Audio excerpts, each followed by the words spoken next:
En el mundo hispanohablante, cuando alguien aparece justo en el momento en que se le menciona, pues solemos decir eso de hablando del rey de Roma por la puerta asoma. Sí, un clásico inofensivo, ¿verdad? Totalmente inofensivo. Pero resulta que en la cultura china, el equivalente exacto a esa expresión es habla de Cao Cao y Cao Cao aparece. Y claro, ese ya tiene un matiz completamente distinto. O sea, un matiz de terror casi diría yo. Exacto. Y por eso hoy quiero dar la bienvenida a nuestra audiencia a este análisis a fondo, porque vamos a descubrir cómo un solo hombre, nacido hace casi 2000 años, generó tal nivel de impacto e infamia que a día de hoy su nombre sigue siendo sinónimo de una presencia casi temible. Es una barbaridad si lo piensas. Lo es. Nuestra misión de hoy es separar al hombre del mito.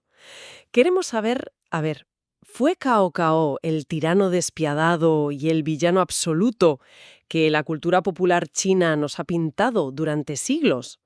¿O estamos ante un genio militar y un político hiperpragmático que moldeó toda una era desde las sombras? Pues para lograr responder a esto, hemos reunido una buena pila de fuentes que son fascinantes. Vamos a cruzar artículos enciclopédicos muy exhaustivos sobre su vida y sobre la famosa batalla de los acantilados rojos, con la transcripción de un documental histórico súper riguroso que se llama Biografía de Cao Cao. Y no nos quedamos ahí, porque también hay ciencia de por medio. Claro, también vamos a analizar los reportajes de la cadena de noticias CCTE sobre un descubrimiento arqueológico reciente, el de su propia tumba. Así que todo esto nos va a dar una imagen muy en 3 dimensiones de una figura que francamente desafía cualquier etiqueta fácil. A ver, para entender a este supuesto villano, no podemos simplemente saltar a sus batallas y ya está. Yo creo que primero hay que entender la época de caos absoluto en la que nació. Sin duda. Estamos hablando de finales de la dinastía Han, más o menos alrededor del año 155 después de Cristo. Es que es imposible juzgar lo que hizo Cao Cao sin observar primero cómo se estaba pudriendo la estructura del imperio que le rodeaba. O sea, el sistema estaba colapsando. Completamente. A ver, la dinastía Han llevaba gobernando unos 300 años y se había convertido en una especie de coloso pero pudriéndose por dentro. Ya. El poder central estaba paralizado por una corrupción que era endémica. O sea, en la corte tenías una guerra a muerte. Por un lado, la vieja aristocracia noble, con unas raíces confucianas profundísimas. Y por otro, los eunucos imperiales. Que entiendo que tenían un poder tremendo. Literalmente vendían los cargos públicos al mejor postor. Y bueno, justo en medio de este escenario de colapso institucional, nace Cao Cao. Y no nace precisamente con estrella en ese sentido. Para nada. Se choca de frente con el primer muro infranqueable de su vida, que es el estigma masivo de su linaje. Resulta que su padre era el hijo adoptivo de uno de los eunucos más poderosos del imperio. Vale, a ver, vamos a desglosar esto un momento. Porque para alguien en la sociedad actual, escuchar hijo de un eunuco suena como mínimo a paradoja biológica. Claro, claro. Porque biológicamente es imposible. Eran adopciones legales para heredar poder y riqueza. Exacto. Pero en términos políticos de la época era una sentencia a nivel social. A ver, imagínate que intentas que te acepten en un club de campo de la altísima aristocracia, pero eres el hijo de un mafioso que acaba de hacerse inmensamente rico de la noche a la mañana. Es una analogía muy buena. Tienes el dinero, tienes la influencia y tienes el poder bruto. Pero claro, esa nobleza de sangre, que es puramente confuciana, te mira con un desprecio visceral porque eres de, entre comillas, baja cuna. Totalmente. Nunca lo van a aceptar en su círculo, así que Cao Cao se ve obligado a jugar con otras reglas. Y lo fascinante aquí es ver cómo esa exclusión sistemática forjó en él un pragmatismo, vamos, brutal, desde el minuto uno. Se dio cuenta de que nadie le iba a regalar nada. Eso es. Aprendió rápido que el respeto y el poder no los iba a heredar por derecho divino ni por abolengo. Tenía que tomarlos por la fuerza y la astucia. Y hay una anécdota muy ilustrativa de sus primeros años en la capital, en Luoyang. ¿Así? La historia de los garrotes. Esa. Siendo un chaval de unos 20 años, consigue el puesto de capitán de la guardia en la zona norte de la ciudad. Que, a ver, era un cargo bastante menor para la élite corrupta, pero él decide convertirlo en un escenario público, ¿no? Exacto, no pasa desapercibido. Lo primerísimo que hace al asumir el cargo es mandar colgar docenas de garrotes con pinchos multicolores justo fuera de su puesto de guardia. Madre mía, una decoración muy sutil. Muy sutil, sí. Era una señal visual inconfundible. Su directiva era extraordinariamente simple, pero muy peligrosa en ese contexto. La ley se aplica a todos por igual, sin absolutamente ninguna excepción. Y me imagino que la élite intocable de la ciudad se partiría de risa al verlo. Se rieron, claro, hasta que dejaron de hacerlo. Una noche, el tío de uno de los eunucos más influyentes y temidos de la corte decide que las normas no van con él y sale a pasear por la calle violando el toque de queda nocturno. Y Cao Cao se lo encuentra. Y no duda ni un solo segundo. Ordena a sus hombres que lo maten a garrotazos allí mismo, en medio de la calle. ¡Qué locura! O sea, es una advertencia brutal. Básicamente le estaba gritando a toda la capital que le daban igual las élites y las conexiones políticas, que lo único que le importaba era aplicar la ley a rajatabla. Sí, y las consecuencias de esto nos revelan perfectamente cómo funcionaba ese imperio podrido. Por un lado, te puedes imaginar que nadie volvió a saltarse el toque de queda. El orden se restableció por puro terror. Claro, lógico. Pero por otro, se ganó el resentimiento letal de los más poderosos. La corte, como no se atrevía a ejecutar a un oficial que, técnicamente, solo había cumplido la ley, empezó a conspirar. ¿Y qué hicieron con él? Pues lo ascendieron a un cargo irrelevante muy lejos de la capital. Vamos, un exilio político disfrazado de promoción en toda regla. Qué clásico. Pero yo diría que esa misma rigidez que le valió que lo echaran de Luoyang es exactamente el conjunto de habilidades que luego lo convierte en un líder imparable cuando todo el país se va a pique. Totalmente cierto. Y el colapso, de hecho, llega a lo grande, con el estallido de la rebelión de los turbantes amarillos. Estamos hablando de millones de campesinos desesperados intentando destruir la dinastía Han, y entonces llaman a Cao Cao para combatir. Y ahí es donde cambia las reglas del juego. Es que hace algo que, te juro, me rompe completamente los esquemas. Va, aplasta a las fuerzas rebeldes, pero en lugar de ejecutar a los prisioneros, que era lo habitual, se pone a negociar con ellos. Negocia y los recluta. Eso es. Recluta a 300.000 de estos fanáticos veteranos para formar su propio ejército, el famoso cuerpo de Qin Shou. A ver, un momento, porque esto me explota la cabeza. ¿No es un riesgo absolutamente suicida meter en tus propias filas a 300.000 tíos que ayer mismo querían cortarte la cabeza? Es que lo parece, desde luego. ¿Cómo evitas que te monten un motín al día siguiente? Esto que dices plantea una pregunta importantísima. Y es básicamente el núcleo del genio de Cao Cao. ¿Cómo se gobierna el caos? Ya. Su decisión parece un suicidio táctico, como dices, pero en realidad fue un golpe maestro a nivel sociológico y logístico. Él entendió que esos rebeldes no eran monstruos, ni querían el mal por el mal, eran simples campesinos muertos de hambre. Gente desesperada. Exacto. Necesitaban comida, tierras y alguien que les garantizara no morir mañana. Así que Cao Cao no solo les dio armas, implementó un sistema agrícola revolucionario, el sistema Tuntian o colonias militares. Vale, ¿y cómo funcionaba esto exactamente en la práctica? Porque mover comida en la antigüedad para 300.000 personas era una pesadilla. Ahí le has dado. Esa es la clave de todo. Los ejércitos de la época dependían de caravanas de suministros interminables. Viajaban cientos de kilómetros desde la capital.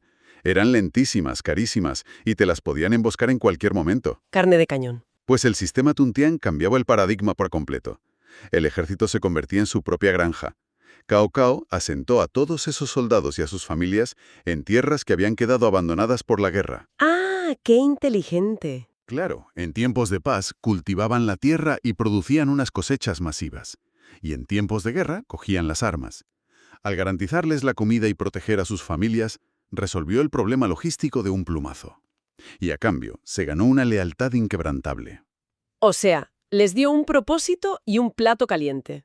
Convirtió a sus peores enemigos en su base de poder.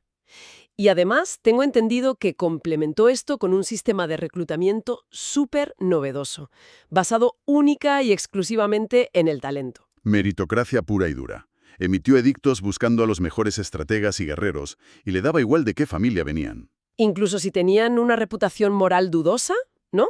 Si eras útil, estabas dentro. Efectivamente. Una meritocracia radical que, como imaginarás, ofendió profundamente a la nobleza tradicional. Pero con esta pedazo de máquina militar y económica que montó, hizo su jugada política más brillante. Ir a por el emperador. En medio de todo ese colapso, rescató al joven emperador Xian de las ruinas humeantes de la antigua capital, lo trasladó a su propia base de poder en Xuchang y se autoproclamó canciller imperial. Vamos, que se hizo con la legitimidad absoluta. Se convirtió en el protector del trono. A partir de ese momento, atacar a Cao Cao es, a efectos legales, una traición contra el mismísimo emperador. Una jugada maestra. Entonces, con el emperador de su lado como marioneta, el choque final por el control del norte de China ya no iba a ser contra campesinos, iba a ser contra la vieja aristocracia que siempre lo había mirado por encima del hombro. Representada en este caso por el poderoso señor de la guerra Yuan Shao. Y así llegamos al año 200 después de Cristo, a la célebre batalla de Guandú. Esto es el choque definitivo entre dos mundos. David contra Goliat, totalmente. Tal cual. Yuan Shao representaba el abolengo más puro. Trajo consigo una maquinaria de guerra inmensa, unos 100.000 hombres, bien alimentados. ¿Y Cao Cao? Cao Cao apenas contaba con 20.000 soldados. Y ojo, que a pesar del éxito de sus colonias agrícolas, llevaban meses de asedio brutal. Sus tropas estaban al borde de morirse de hambre y del colapso psicológico. O sea, un David contra Goliat, pero donde David se ha quedado sin piedras en la honda y sin fuerzas en el brazo. Literalmente. Y aquí es donde se pone realmente interesante la cosa. Sus propios consejeros le dicen, Cao Cao, ríndete o vámonos de aquí, todo parece perdido. Pero resulta que la propia arrogancia de la aristocracia le pone la victoria en bandeja. Por un desertor, ¿verdad? Exacto. Un estratega del bando de Yuan Shao deserta súper cabreado porque los nobles de su facción lo habían insultado. Este hombre llega al campamento de Cao Cao y le suelta un secreto táctico brutal. El talón de Aquiles de Yuan Shao. Eso es. Le dice que los inmensos suministros de grano de ese ejército gigantesco de 100.000 hombres están almacenados en un depósito llamado Wu Chao y que apenas tiene guardia porque Yuan Shao se cree que Cao Cao está demasiado débil para intentar nada. Y fíjate que la reacción de Cao Cao es lo que define su verdadera capacidad militar. No manda a un subalterno a hacer el trabajo sucio. Él mismo lidera el asalto. Lidera una fuerza de apenas 5.000 jinetes en plena noche. Pero a ver, ¿cómo consiguen 5.000 hombres a caballo colarse en un campamento que da de comer a 100.000 soldados sin que los acribillen por el camino? Pues explotando la burocracia. La pura inercia de un ejército tan sumamente grande. Lo que hace Cao Cao es disfrazar a todos sus hombres con uniformes y banderas del enemigo. ¡Qué astuto! Cabalgan en plena noche, con antorchas. Y cuando las patrullas enemigas los paran, responden con la mayor naturalidad del mundo que son refuerzos que envía Yuan Shao para proteger el grano. ¿Y les creen? Tuvieron tantísima audacia que los dejaron pasar. Cuando llegan a Wu Chao se quitan los disfraces y le prenden fuego a montañas y montañas de comida y suministros. Madre mía. Imagínate a 100.000 hombres despertándose con la noticia de que no hay ni un solo grano de arroz para desayunar y que además están atrapados en territorio enemigo. El pánico debió ser inimaginable. El inmenso ejército del norte se desmorona por completo. Miles de soldados desertan por el hambre y Yuan Shao tiene que salir huyendo completamente humillado. Pero a ver, el detalle que hace que esta batalla pase a la historia no es solo el fuego en el grano, es lo que pasa después. Las cartas. Las cartas, sí. Cao Cao está inspeccionando el campamento enemigo que acaban de capturar y se encuentra un baúl lleno de cartas. Las abre y resulta que son correspondencia secreta de sus propios generales y oficiales, jurándole lealtad a Yuan Shao cuando pensaban que Cao Cao iba a perder. Y en ese contexto histórico, ojo, el protocolo era indiscutible. Cualquier señor de la guerra habría iniciado una purga sangrienta. O sea, ejecutar a todos los traidores y a sus familias para dar un ejemplo de terror absoluto. Era la normal. Pero Cao Ab hace justo lo contrario. Ordena amontonar las cartas y quemarlas, sin llegar a leer ni un solo nombre. Lo cual, a primera vista, parece una absoluta locura. Claro, está quemando las pruebas, pierde la oportunidad de limpiar su ejército de traidores. Pero pensándolo bien, si ejecutaba a la mitad de sus oficiales justo después de ganar, destrozaría su propia cadena de mando en el momento más crítico para consolidar el poder. Exactamente. Tenía que perdonarlos. Y su racionalización pública fue una maravilla de la psicología. Dijo algo así como, cuando nos enfrentábamos a esa fuerza inmensa, hasta yo mismo temía por mi vida.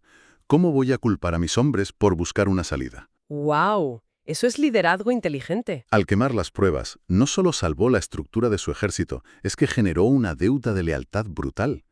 Los que sabían que habían mandado esas cartas ahora estaban dispuestos a morir por él porque les acababa de regalar la vida. O sea, mezcla fuego táctico y genialidad psicológica y ¡pum!, unifica todo el norte de China. Juega con sus reglas y gana. Gana en el norte. Claro, en el norte. Porque esa ambición ciega que tiene y ese pragmatismo que es su punto fuerte se convierten en su perdición cuando baja al sur. Ha conquistado las llanuras con caballos, pero es que la geografía del sur de China está dominada por el inmenso río Yangtze. Y ahí el caballo no te sirve de mucho. Para nada. Llegamos al invierno del año 208 al 209 después de Cristo. Cao Cao marcha al sur para aplastar a la alianza rebelde de Liu Bei y Sun Quan, y lleva una fuerza descomunal. A ver, la propaganda hablaba de 800.000 hombres. Las fuentes modernas dicen que serían unos 220.000, pero vamos, que superaban con creces a los 50.000 del sur. Los suben a una flota inmensa en el río Yangtze, que tiene unas aguas muy revueltas, y se marean horriblemente. Es que un soldado mareado no te puede ni sostener una espada, no hablemos ya de tensar un arco. Y entonces Cao Cao, presionado, toma una decisión fatal. Le hace caso a un desertor rival y ordena que todos sus inmensos barcos sean encadenados entre sí. Con unos grilletes de hierro gigantes de proa a popa. Eso es. La idea era crear plataformas de madera superestables para que la infantería luchara como si estuviera en tierra firme. Pero claro, a ver, es como atarse los cordones de ambos zapatos juntos para tener mejor equilibrio. Claro, sobre el papel parece estupendo, hasta que tienes que salir corriendo. Exacto, hasta que la casa se te incendia. Y el fuego fue, irónicamente, lo que lo destrozó. La famosa batalla de los acantilados rojos, o Chibi. Un desastre militar épico. El estratega de la Alianza del Sur, Zhou Yu, vio esa flota encadenada y dijo, «Esto es una trampa mortal de madera». Se lo pusieron en bandeja. Prepararon docenas de barcos pequeños, los llenaron de cañas secas, aceite, azufre y a esperar. Cuando el viento cambió inusualmente a su favor, lanzaron esos barcos incendiarios a toda velocidad contra Cao Cao. Bombas flotantes directas contra los barcos del norte. Y como tenían puestos esos enormes grilletes para dar estabilidad, ni un solo barco pudo soltarse para escapar del fuego. El fuego saltó de un navío a otro a una velocidad pasmosa. Se creó un infierno sobre el río. Cientos de miles de hombres murieron quemados o se ahogaron por el peso de las armaduras al intentar saltar al agua. ¡Qué horror! Una aniquilación casi total. Cao Cao, que hasta entonces era el genio intocable, tuvo que hacer una retirada agónica por el sendero de Huarón, que era todo barro y pantanos. Perdió ahí a casi todos los supervivientes. Y con esa derrota se esfuma su sueño de unificar toda China. El país se divide y arranca la famosa era de los tres reinos. Y bueno, Cao Cao nunca se llega a recuperar del todo de este batacazo y muere de viejo en el año 220. Pero ahí no acaba la cosa. Perder en los acantilados rojos fue solo el principio de una guerra mucho más larga. La guerra por su reputación, ¿no? Exacto, una batalla literaria que iba a durar siglos. Y si conectamos esto con el panorama general, es fascinante ver cómo la ficción tiene el poder de borrar y reescribir la historia documental. Totalmente. Unos 700 años después de su muerte, se publica El romance de los tres reinos, una de las novelas más importantes del mundo.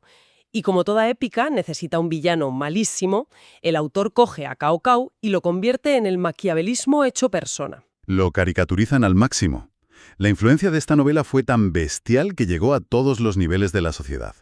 Si te vas a la ópera tradicional china, donde las máscaras muestran la moralidad del personaje, al actor que hace de Cao Cao siempre le pintan la cara de blanco entero. Que es el color de la traición y la tiranía, ¿verdad? Eso es, la astucia más maliciosa. Lo reducen a un villano de cómic. Pero luego vas a los documentos originales y el tío era hipercomplejo. Resulta que este supuesto tirano despiadado era en realidad uno de los poetas más brillantes de su época. El estilo Xianan. Además, le dieron a la literatura china una melancolía y una profundidad que no se había visto antes. Y luego está el tema del lujo. Se le pinta como un tío codicioso, pero las crónicas cuentan que era un obseso de la austeridad. Remendaba sus propias cortinas, fíjate. Exacto. Se negaba a ponerse sedas caras, prohibió los adornos ostentosos en la corte. Y esto no es solo que lo digan los papeles oficiales, ¿eh? La arqueología nos ha dado pruebas tangibles alucinantes. Lo de la tumba. Entre 2008 y 2009, los arqueólogos confirman que han encontrado la auténtica tumba de Cao Cao en Anyang, en la aldea de Shigaoshui. Y a ver, la estructura es imponente, 740 metros cuadrados bajo tierra, un complejo digno de un emperador. Pero lo que encontraron dentro lo cambia absolutamente todo. O más bien lo que no encontraron. 0 tesoros, vamos. Ni estatuas de oro macizo ni montañas de jade. Nada, ni rastro. Solo unas tabletas de piedra súper sencillas que hacían un inventario de armas y objetos de uso diario. O sea que cumplió su palabra hasta el final. ¿Corroboraron su testamento oficial? Sí. Había pedido explícitamente que lo enterraran con la ropa que llevaba puesta todos los días, sin joyas ni oro. Sabía de sobra que las tumbas llenas de riquezas acababan siendo saqueadas en cuestión de años. Fue un pragmático hasta en su propio entierro. Madre mía, a lo largo de esta charla hemos visto cómo el rechazo de la sociedad de la época forjó a un estratega espectacular, un tío que unificó el norte premiando el talento y no el apellido. Que salvó a sus tropas del hambre poniéndolas a trabajar la tierra. Exacto. Y que entendió la mente humana lo bastante bien como para perdonar a los traidores cuando le hacía falta. Pero claro, también fue un hombre al que le cegó su propio mito de invencibilidad, que se estrelló contra el río Yangtze y que dejó que la cultura popular le pintara la cara de blanco para la posteridad. Es un claro ejemplo de que la historia no entiende de blancos y negros. Cao Cao destrozó un sistema corrupto para montar uno basado en la eficacia pura. Sin sus reformas, el norte habría tardado siglos en estabilizarse. Totalmente. Sentó las bases para unificar el imperio, aunque él no llegara a verlo. Y ya para cerrar, quiero dejar sobre la mesa un último dato de nuestras fuentes que francamente le da un giro de guión brutal a todo lo que hemos hablado. A ver, cuéntame. Durante toda su vida, parte de la propaganda de Cao Cao decía que su familia, para quitarse de encima el estigma de ser descendientes de eunucos, venía de un estadista legendario de la antigüedad, un tal Cao Shen. Un intento de reclamar algo de pedigrí frente a los nobles, claro. Pues resulta que hace unos años, investigadores de la Universidad de Fudan en China consiguieron extraer ADN de un diente antiguo del tío abuelo de Cao Cao. ¡Ostras! Y lo compararon con el genoma de los descendientes modernos comprobados de aquel estadista antiguo. Y que arrojaron los datos genéticos. Que no había absolutamente ninguna coincidencia. Cero. ¿Qué me dices? Era todo una farsa. Su propia historia de origen noble, la excusa que usó para justificarse ante el mundo, era una mentira inventada. Esto nos demuestra que, hasta a nivel molecular, Cao Cao fue un hombre que lo construyó literalmente todo, partiendo de la más profunda nada. ¡Increíble! Utilizó el genio militar, la agricultura, el terror y el engaño más absoluto para forjarse un imperio a medida. Y es fascinante ver cómo 2000 años después la ciencia forense le acaba dando la razón a su propio pragmatismo implacable. Desde luego. Es la prueba definitiva de que, en la historia, igual que en la política, nunca hay una verdad única. Solo queda la narrativa del que sobrevive para contarla. Tal cual. Pues con esto damos por concluido este análisis a fondo. A quienes nos escuchan, la próxima vez que invoquen a alguien y esa persona aparezca por la puerta, recuerden el peso que tiene ese dicho al otro lado del planeta. No están invocando a un simple villano, sino al arquitecto más complejo de toda una era. Hasta la próxima.